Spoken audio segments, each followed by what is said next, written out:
So are we ready? Okay.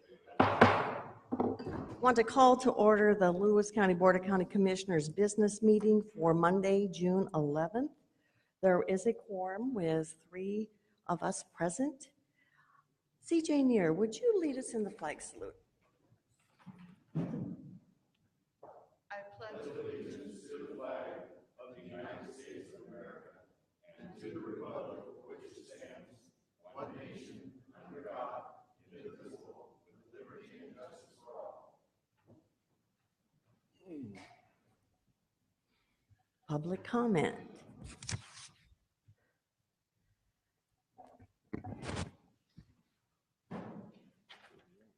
No one? Sean Bell, all the way from Portland. Morning, Commissioner. Sean Bell with RES Americas from Portland, Oregon. I wanted to give you an update on the Skookumchuck Wind Energy Project and kind of where things are right now as far as the permitting piece goes and development goes. We're still in the permitting process. The SEPA comment period has closed. We're waiting for guidance from the county on those comments that did come in during the scoping period. I understand there's probably 20-ish in there somewhere. But what the planning department needs to do is give us guidance on how we need to modify our environmental impact statement, which will be submitted to the county. So we just need to get that information, and so we can complete the EIS and get that into the queue for review and comment. That's one piece. The second piece is we were concerned about some of the building permit fees and how they were assessed to this project, because this is a fairly unique project in the sense that how does this project fit within the fee schedule that you have? And so I've had some subsequent discussions with the county building folks, and we think we've got a structure where it's not going to cost us $1 million in permit fees. So, but I'll keep you abreast of that and let you know how it's going. And you're in close contact with our community development? That's correct, yes. Yep. At least a couple times a week usually. Okay, they probably know who you are when you step in the door. Yeah, all right. Anything else? Like questions? All right. Thank you. Okay, thank you. Thank you, Sean.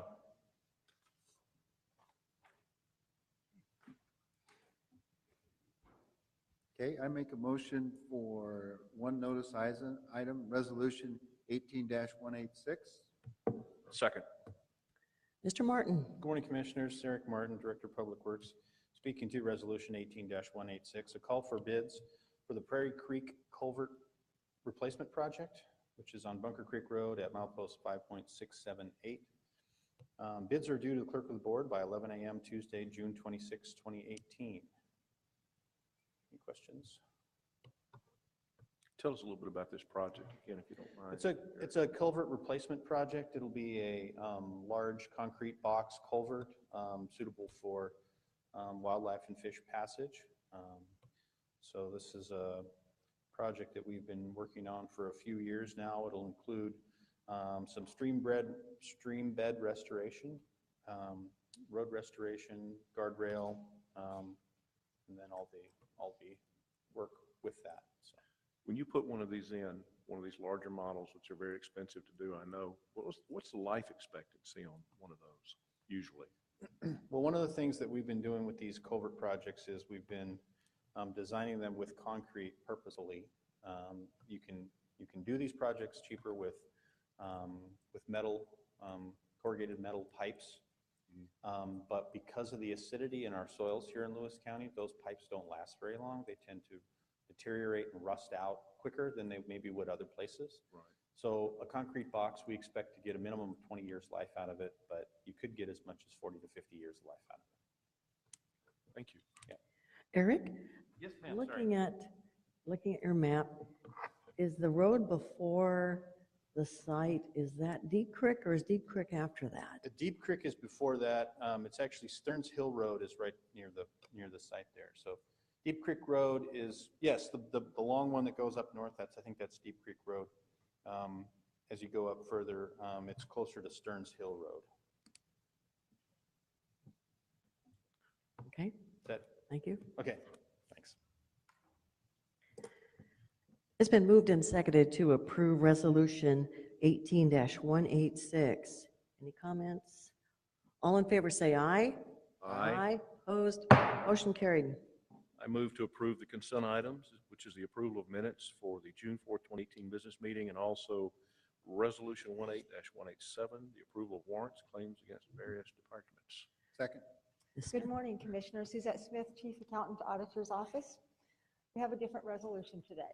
So I have resolution number 18-187, and last week was our first full week of implementation of Munis for AP and general billing. So the warrant numbers are a little bit different this morning. First, I'd like to indicate that our warrants will begin with a lead-in 10, and we've added one extra 0 for growth. So I'm going to drop that lead-in 100 when I read the warrants, just to condense the number a little bit. We read a lot of numbers. So last week, we had the pleasure of issuing a whole 34 AP warrants against the various county departments. These were out of our new Munis system. Number 800-051 through 800-084 for a total of $54,041.29. We'll still be running payroll from the old legacy system. We had payday on June 5th, 674 combined warrants and automatic deposits. Most of our employees are on automatic deposits. However, we still need to pay the benefits and the taxes with warrants. So those warrants were number 791-543 through 791-618 for a total of $3,621,221.29. In addition, we'll continue to issue the special purpose district accounts payable warrants. Those numbers were 800-000 through 800-050. Their commissions approved those warrants, and they are noted as a skip in sequence. Any questions? By the way, the implementation week went very well. We did have a few glitches, but we anticipated those, and we are extremely happy with the system so far, and extremely happy with everyone in all of the departments who continue to be very, very patient as they work with us and we move through the system. Thank you. Suzette, we signed a one-sheeter today. That's the first time, and I've only been here a short time, but that's the first time I've seen that. And I also understand that if we want to see what some of those charges are, we can go online to do that now? Yes, we will be Yes. sending you the pay list that you did sign this morning. Those were for the actual 34 warrants that we issued last week. We will be sending the actual, well, actually, we will be saving the pay list to a specific location where you will be able to go in and review that. It will have 3 separate sections. Find your favorite section, learn to review there, and then you'll be able to go to the top portion of that report where it will have hyperlinks directly to those invoices. And that's why the report is much larger than what you've seen in the past. However, it does give you the ability to click on that hyperlink and drill all the way down to those invoices to see specifically what's being paid. Okay, Great feature. Any other questions? Thank you. thank you. Thank you. It's been moved and seconded to approve the consent agenda, approval of minutes, and resolution 18-187. Any comments? All in favor say aye. Aye. Opposed? Motion carried. Okay, I make a motion to approve 4 deliberation items, resolutions 18-188 through 18-191. Second. Mr. Winton. All right, good morning, Commissioners. Wayne Whiten, the Risk and Safety Administrator for Lewis County. So Resolution 18-188 is the resolution to change designated and related appointments to the Washington County Risk Management Pool. We have a director, alternative director, county risk manager. Paula Strozek in the past was my predecessor, and we've moved to have Commissioner Stamper as our director and primary voter, and I would be the alternative. We've kept Tawny. Excuse me just a second. I don't think we have the right resolution up on this.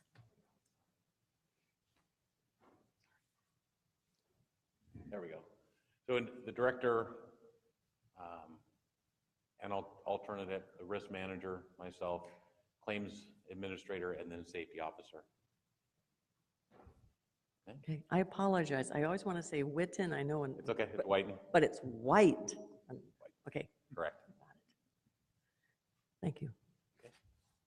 Thank you. Thank you, Wayne. Any questions?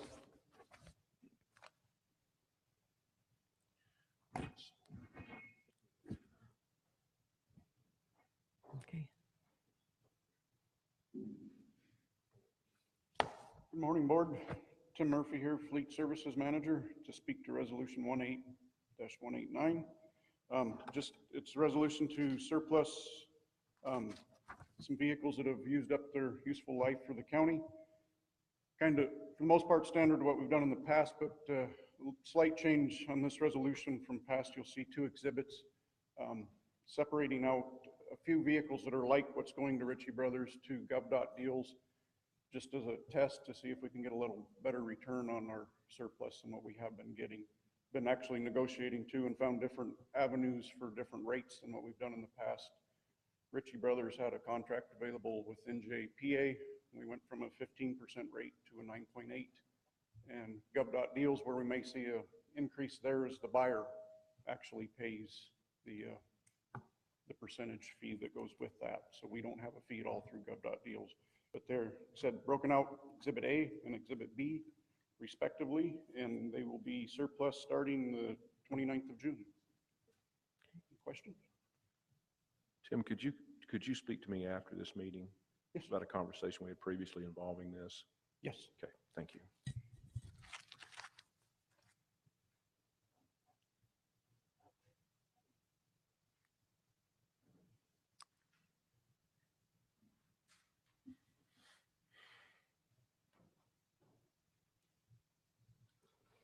Mr. Martin.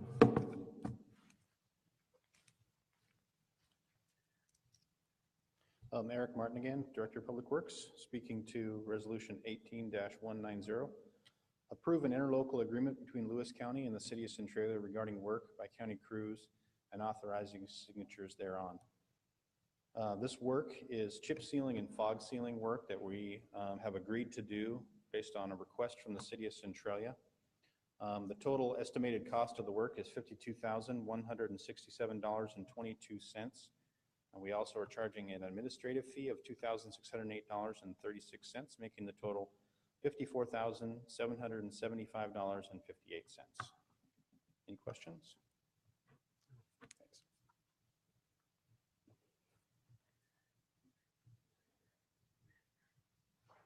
Eric, is this you again? Sorry. Guess it is. Keep your glasses on. Yeah, right.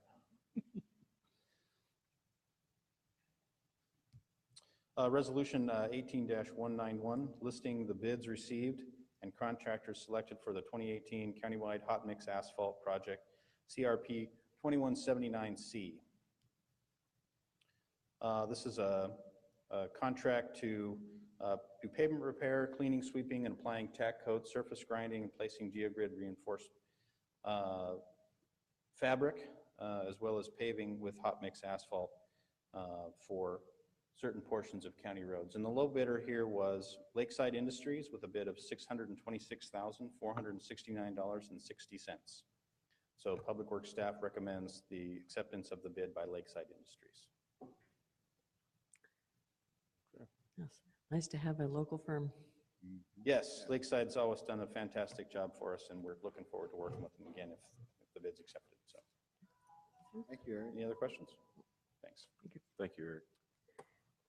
It's been moved and seconded to approve the deliberation items, Resolution 18-188 through 191. Any further comments? All in favor say aye. Aye. Aye. Opposed? Motion carried. Now we're going to move to the public hearing section. We will first have a staff report, followed by a question and answer period. We will then close the question and answer period and open the hearing for formal testimony. And 3 minutes if you want to provide testimony. And Candace will be timing you. And those wishing to testify should sign in on our sheet at our lectern. All right, let's start with our staff report. Perfect. Thank you. This public hearing is, Hi, my name is Fred Evander. I'm here to present on the Lewis County Critical Areas Ordinance update. This is something that we're required to do under the Growth Management Act every 8 to 10 years. It's been about 10 years since we last updated this. Our update was due June 30th of 2017. We have been working at it. We started this project on February 28th, 2017. That was the first time that the Planning Commission started seeing this stuff, but we as staff were working on it earlier than that. What we need to do as part of this update is make sure that our critical areas ordinance meets best available science. And so we're supposed to look at new scientific reports that have come out and make sure that our standards are meeting those reports. That's what we've done as part of this. Some of the big changes that you'll see in this update include a reorganization of just the administration section, how we actually manage these regulations. We've also changed some of the areas regulated for certain critical areas. One is critical aquifer recharge areas. Maybe you've heard me tell this story. With critical aquifer recharge areas, I went through and I was trying to identify, okay, what soils do we actually regulate these critical aquifer recharge areas? I put them all into my little GIS map, sort of hit return, and then all of a sudden, every part of Lewis County was regulated under these critical aquifer recharge area standards. I thought, that is not right. And so we went through a process to try and refine those soils to make sure that we're better regulating where is important. Now, a critical aquifer recharge area is an important area for drinking water. We're trying to ensure clean drinking water. So because of that, we wanted to get the regulations right. We had a sense that clearly not every place in Lewis County is critical for drinking water purposes. So anyways, we went through that process. There is a reduction in the amount of areas that are included in the critical aquifer recharge areas. Also, we looked at erosion hazard areas, and we are reducing the number of areas that are subject to those standards. That would be, right now, our regulations say that we regulate the moderate, severe, and very severe erosion hazard areas. Under this proposed ordinance, we would just be regulating the severe and very severe erosion hazard areas. So that's a change as well. We are making some small tweaks to the buffer widths for certain things. Those are included on. We've had a number of outreach posters, and our website have shown those. It's very minimal changes to those, to how we're calculating buffers. We are adding some new buffer reduction options so people can reduce buffers in various ways under this ordinance that they can't currently do. And as part of this update, we've dramatically improved the mapping of the critical areas, and we will have that information available online. So as applicants or people are looking at property or preparing their application, they can actually go to a web map, and especially in the future, and be able to look at where these things lie on that property, where these critical areas lie on that property. As part of this, we had a number of conversations with various agencies. Department of Ecology helped a lot with the figuring out how to map critical aquifer recharge areas. We reached out and we talked to the Department of Health about those critical aquifer recharge areas. We talked to Ecology about wetlands and all sorts of stuff. We had a number of conversations with state agencies. Also, identifying best available science, it means you crack a lot of scientific reports and you try and make heads or tails of what these people are actually trying to communicate through these reports. And so we integrated all of that into these regulations. When we were done, the Planning Commission felt comfortable with it. We sent notice of that to the Department of Commerce for their 60-day review. As part of that review, we got 2 comments. One was from the Department of Ecology. I think the second one was from Fish and Wildlife. We took those comments, we integrated them in. Then we issued a SEPA determination of non-significance. for the proposal. As part of that comment period, we received one comment after the comment period expired, and then once that was from the Department of Health, and once we talked with them about what was actually included in the changes, they withdrew that SEPA comment. So that is all of that. I will say that as the ordinance stands before you right now, there are two changes that we're proposing to make to it. And Eric, did you want to address those? They are included in the staff report that I handed you. Okay. Thank you.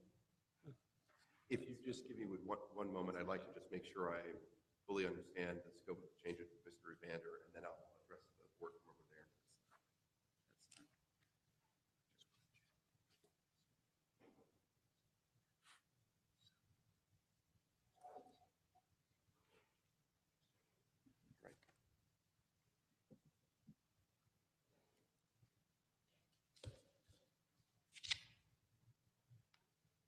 Good morning. Eric Eisenberg from the County Prosecuting Attorney's Office. The two changes that are proposed to be made to the ordinance are both scrivener's errors. They were simple clerical mistakes that just came from having to deal with a very large draft, right? This is a 100-page long ordinance. So the first of them is that on the very last page, actually, it's not the very last page. Just give me 1 second. Oh, yeah, it is. In section 10, on the very last page, there is an effective date, which in the draft that was published initially to the community just said this ordinance shall be effective on blank, and it wasn't filled in as an accident because that had been a placeholder from a very long process of generating this ordinance. And the proposal is to change that to have it say, this ordinance is in the public interest and shall be effective on July 1st, 2018. So an effective date that's, in a little less than a month. The other change, before I talk about how to do this, is on page 90. It's in Appendix 6-A, which is a table of soil types that are related to critical aquifer recharge areas that Fred was just discussing.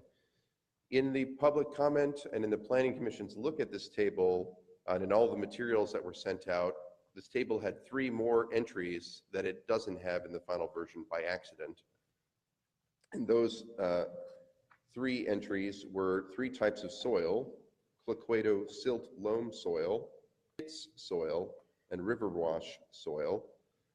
And the change that's proposed is to insert those entries into the table in the manner that they were presented to the public.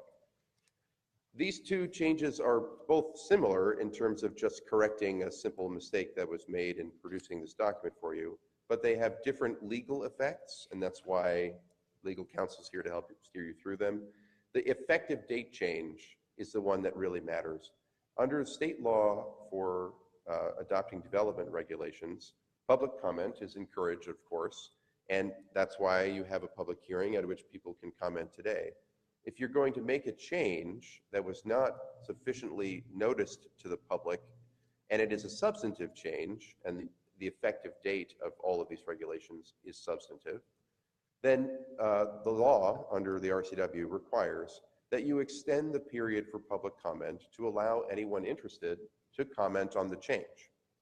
And so, after a motion is made, which I'll describe in a minute, to make the changes to this draft, the proposal will be then to table this matter, to continue the public hearing until June 25th, a Monday in 2 weeks, so that any further public comment that anyone might have could be made about the fact that we're going to be putting in the effective date of July 1st. So Eric, we would just simply recess the hearing? Yes, sir. Or And table. with the express Right. intent that any further comment to be made could be made during that 2 weeks or at the hearing. And at that hearing in 2 weeks, you could then take action on this ordinance, and everyone will have had their opportunity to have their say. So the proposal is that a motion be made as follows. The motion would be to amend proposed ordinance 1284 to reflect two changes that are available in the corrected ordinance published online. Those two changes being insertion of soil types that were considered by the public before today, and insertion of an effective date of July 1st, 2018.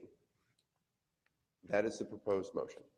So we make that motion, and then you said recess, and I heard you say table. So those would be the synonyms for the same idea. The idea being that this would be the first motion. Then after this motion passed, if it passes, rather than passing a second motion to actually enact this ordinance, there would be a motion made to continue this public hearing on June 25th, at which time the commission could take such action as it wished. Okay, so we say continue. The term continue or recess and or table are all allowed, whichever the Mhm. person who makes the motion is preferred, as long as what they mean by that is that we won't take final action today, but we will take action on the 25th of this month. Okay. So two motions. Two motions. Okay. The first motion is an amendment motion, and then the second motion is a motion to make sure that final action Continue. doesn't occur today. Right. Okay. Is there anything further from All right.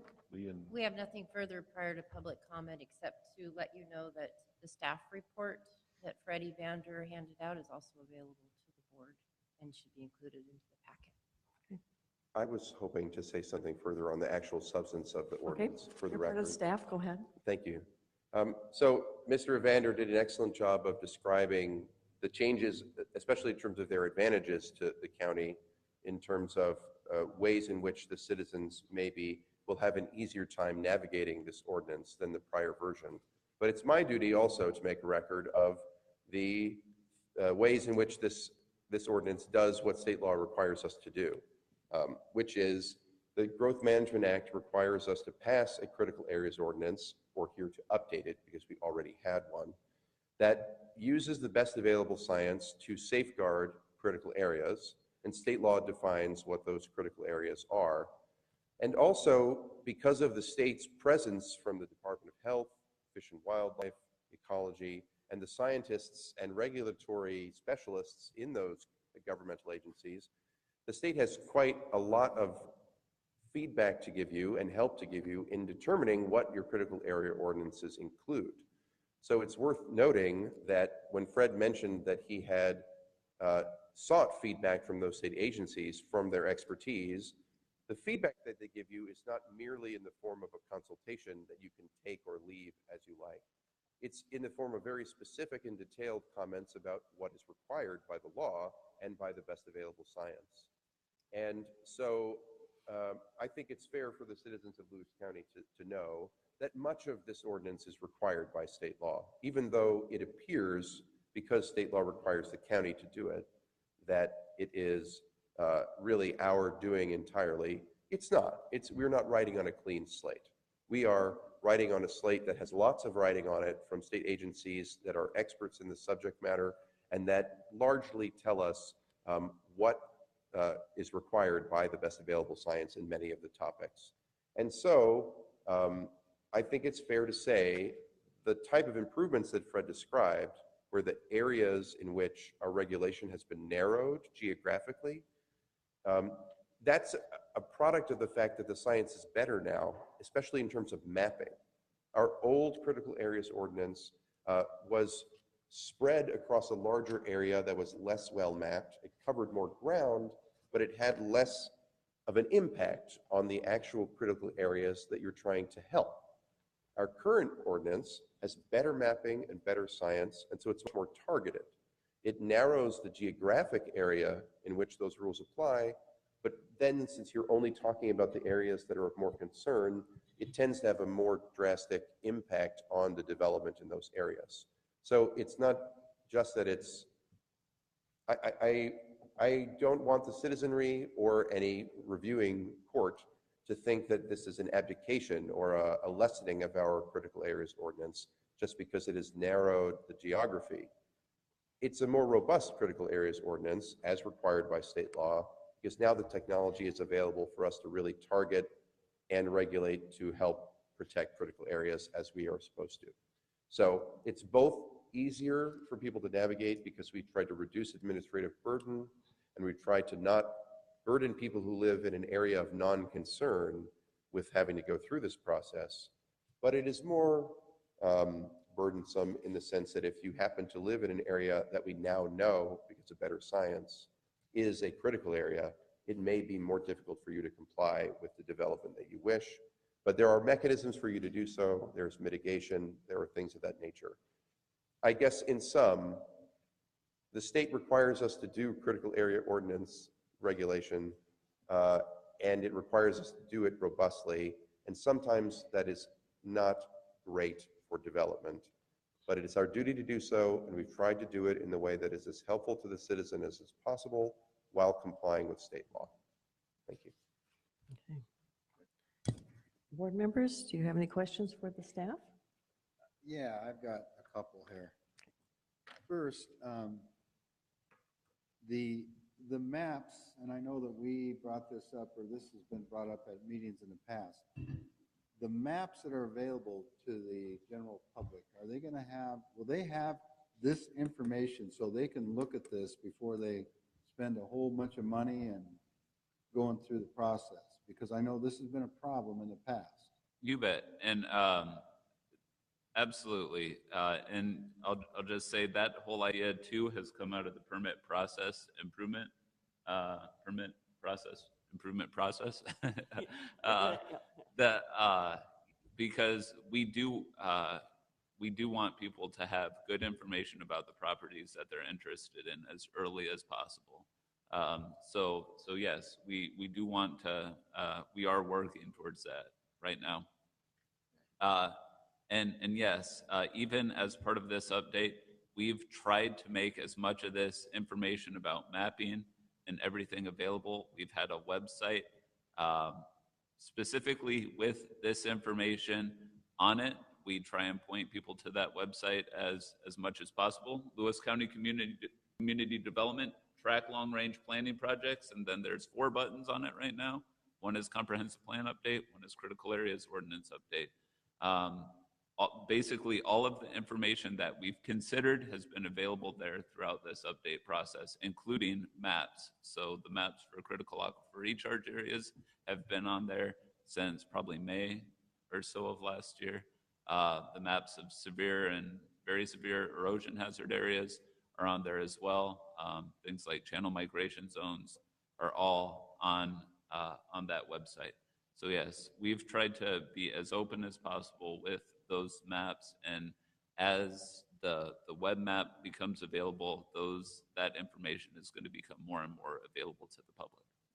So is it safe to say that people that have own property in Lewis County, that once upon a time they were able to develop and build things on it, is going to be much more of a challenge in some areas? I would say that even under the current regulations, that a number of developing in a number of areas is a challenge. I mean, with wetlands, with geologically hazardous areas, with all of that sort of stuff, it has been a challenge previously. Now, I'll just say one of my little things, my realizations in going through this critical areas update is critical areas and critical area regulation it sort of gets a bad name. And I mean, let's just acknowledge that. We understand. The thing is about critical areas and why we regulate it is some of them can protect life, right? And geologically hazardous areas, the last thing that we want to have happen is having slopes fall on people's houses, right? The last thing we want with channel migration zones is having a river run through people's houses, right? Some things too, while they're not life and death things, some things like wetlands, some of the water purification things that wetlands can do are very difficult to replace with technology, and so uh, and very costly. And so flood storage and water purification associated with wetlands has benefits, and that's part of why the state has told us to regulate these things. So while it's very easy to sort of think, critical areas, they're a burden, they do, a number of critical areas do provide valuable benefits, like not having slopes fall on your roof. Yeah, I got one more question for you. Okay. I always hear this term, best science available. Yeah.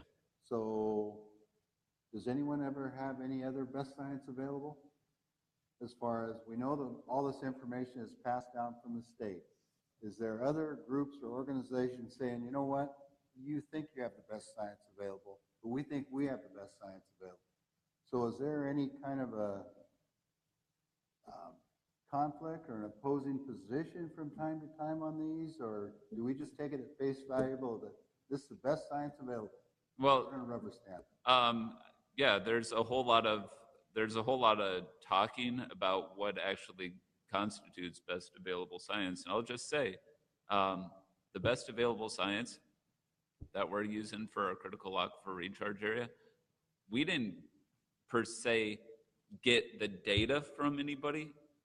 I went up and I had a conversation with a hydrogeologist at the Department of Ecology, and I said, how do you actually do this? How can we actually identify what's important for soils? And he took me through, he said, you know what I would do? I would create an index.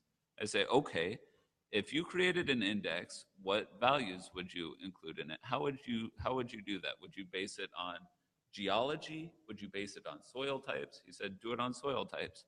I said, okay, what characteristics? And he gave me sort of a list of characteristics. I then took that, and then I said, hey, how about something like this? He said, well, you know, that's pretty good, but what I would do is emphasize this value a little more. And this value right here is probably double counted. And I said, perfect, and took it. Now, I'll just say, the best available science that we had last time included the whole stinking county, right? By going through that process, we dramatically reduced and targeted where it was actually important, right? So you can have conversations about what constitutes best available science, absolutely. May I chime in on that as well? Again, Eric Eisenberg. An anecdote or a case in point in that regard is the feedback that the Department of Health sent to community development late in the process, argued in several respects that what we had proposed didn't match certain things that particular person thought was best available science. But then when Fred showed the work behind what we had produced and where it came from and the science it was based on, that person actually withdrew their objection. So there is room for debate, and what the person at the Department of Health, for example, proposed initially as being much more restrictive when she saw the science behind what the county was doing, she, I guess, was willing to agree that that was equally valid science and that it was an acceptable and robust way of getting at the same issue. But it turned out to be one that was more targeted and helpful. Okay. Any other questions from the board? I do, but I'm not gonna ask anymore. So now we can move for the public to ask questions.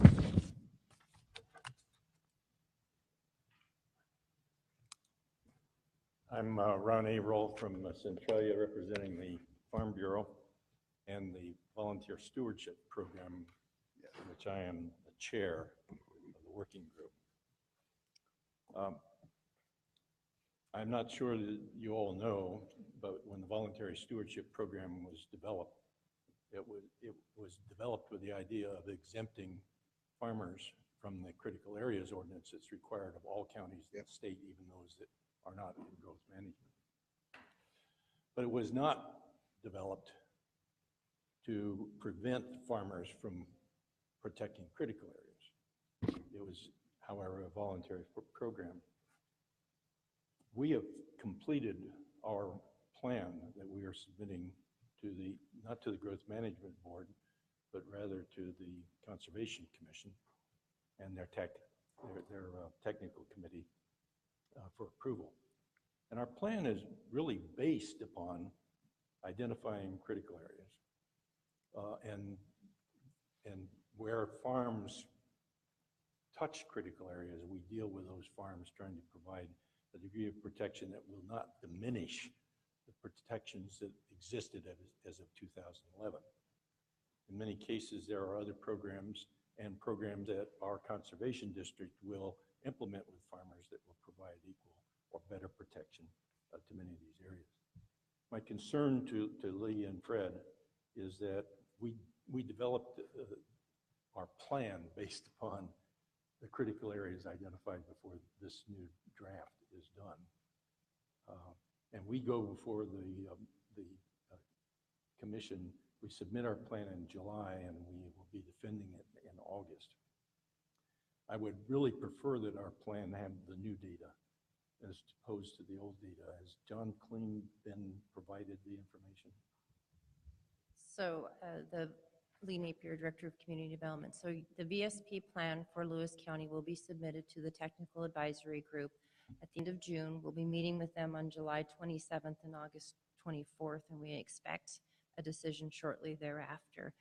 Fred has been in contact with John and reviewing the draft ordinances for consistency, and we don't see anything that would interfere with either one of those, with this adoption or that adoption. I just wanted to, I prefer that we use the new ones, which are, because it will make our job a lot easier rather than having some old identified critical areas that are no longer critical areas that we're trying to protect. Right, that's a good point. Yeah, that's a good point. I will clarify too. Right now, we have two critical area ordinances, 1735 and 1735A. Right now, 1735 only applies to agricultural lands. 1735A applies to everything else. This ordinance would replace 1735A, and then voluntary stewardship would replace 1735. So if that's sort of how we're planning on doing that. Once voluntary stewardship is adopted, then we'll come back in and we'll just remove 1735 from the ordinance altogether. Okay. Any other questions from the public? We will close the question and answer period. Staff, would you like to have your opening comments to be incorporated into the hearing? You betcha. Okay. Now we will open the hearing for public testimony. Do we have any?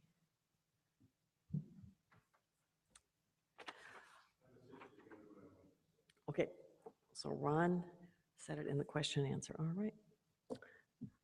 Anyone else out there that would like to comment that didn't sign up? Okay. We will close the hearing for public testimony. I'd like to make a motion to amend proposed ordinance 1284 to reflect two changes, to include insertion of soil types, and that includes Cloqueto silt loam, pits, and river wash as category 2 soils, and also the insertion of a start date of July the 1st, 2018. Second? It's been moved and seconded to insert 3 soil types and effective date changed to July 1.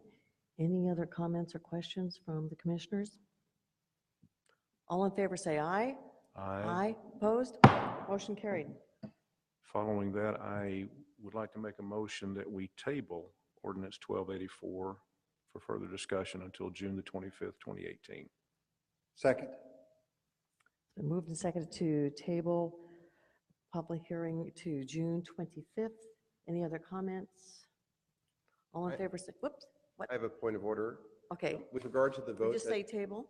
No, table is fine. Okay. But with regard to the vote that the commission is about to take, is the commission's intent, or it'd be nice to clarify the commission's intent that in tabling the matter until the 25th, the public comment period will remain open and until that date, before any final action can be taken. Sure.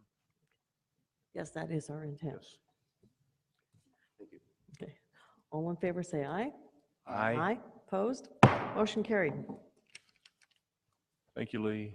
Thank you. Thank you, Fred.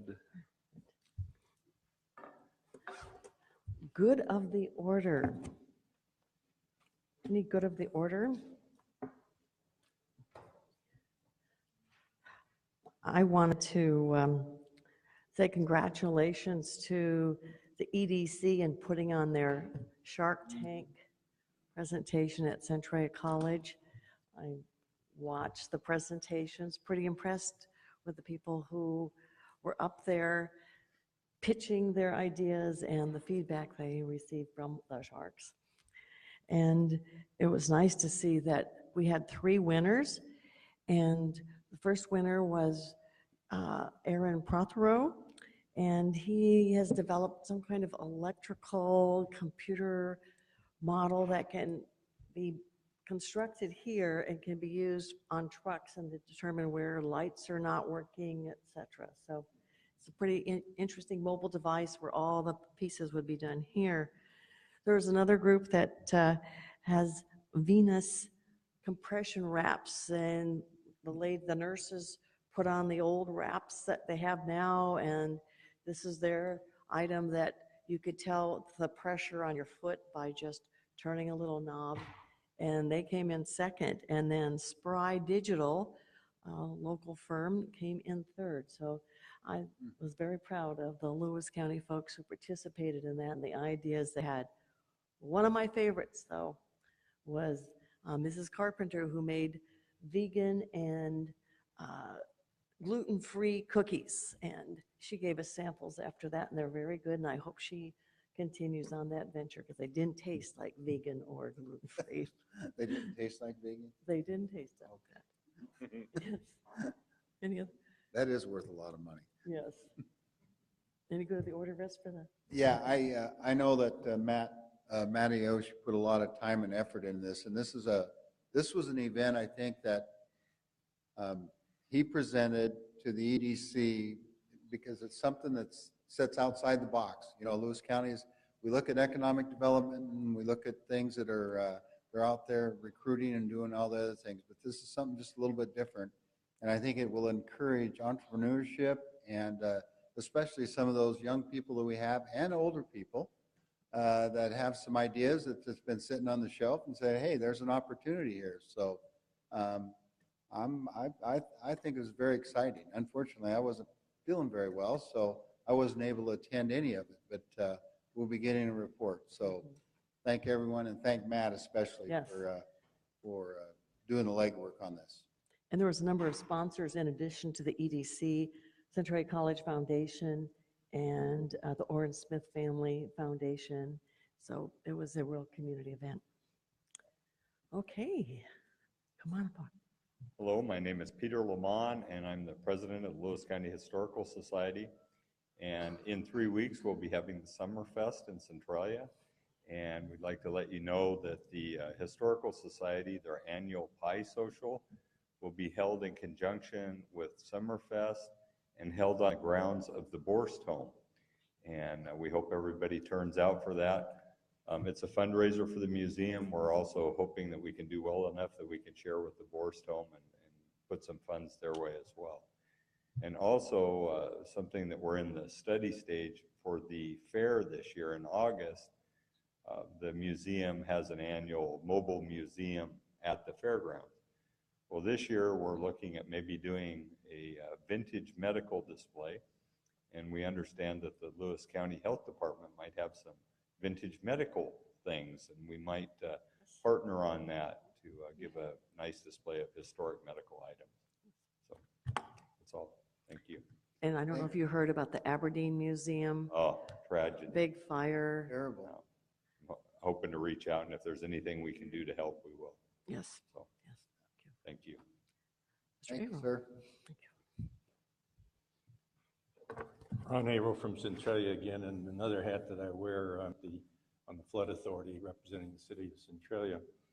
And after a prolonged effort to get our project started on China Creek, we are hoping for success, as this week we will be opening the bids on part one of China Creek, and finding a successful bidder and being within our price range, we'll be starting to work on completing that first part of the project.